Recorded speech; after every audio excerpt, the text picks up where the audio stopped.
A warning tonight that what you see is not always what you get when it comes to the food you buy. In tonight's special report, KTVU's Maureen Naylor has the results of lab tests that KTVU did. They prove calorie labels aren't always accurate. The next time you roll a cart around the grocery store, no diet-deceiving numbers could be lurking in the aisle, but you would never know it by looking at the required nutritional label on the packaging. I hope they're accurate. But in fact, not all calorie counts are exactly correct.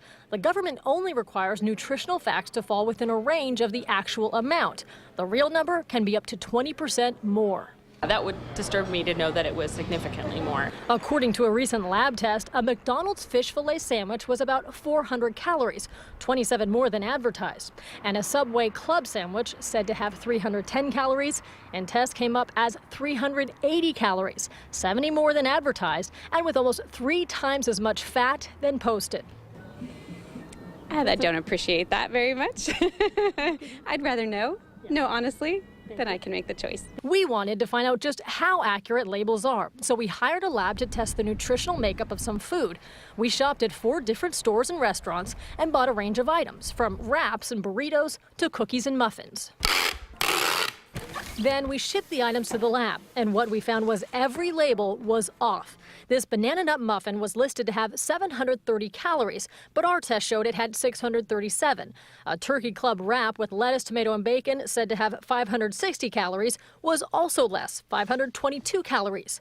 A hummus wrap supposed to have 360 calories contained slightly more at 365. And this big chocolate chip cookie, said to have 800 calories, had more, 832 calories. The bottom line is, when counting calories, the math can be fuzzy. And every calorie counts for trainer Rick Alexander's clients trying to lose weight. You know, if you have 3 different meals that each of them had an extra 80 calories on them, that's basically a meal within itself. To be clear, our sample was small. Experts say it's rare, but when the government checks the accuracy of a label, it tests dozens of the same item.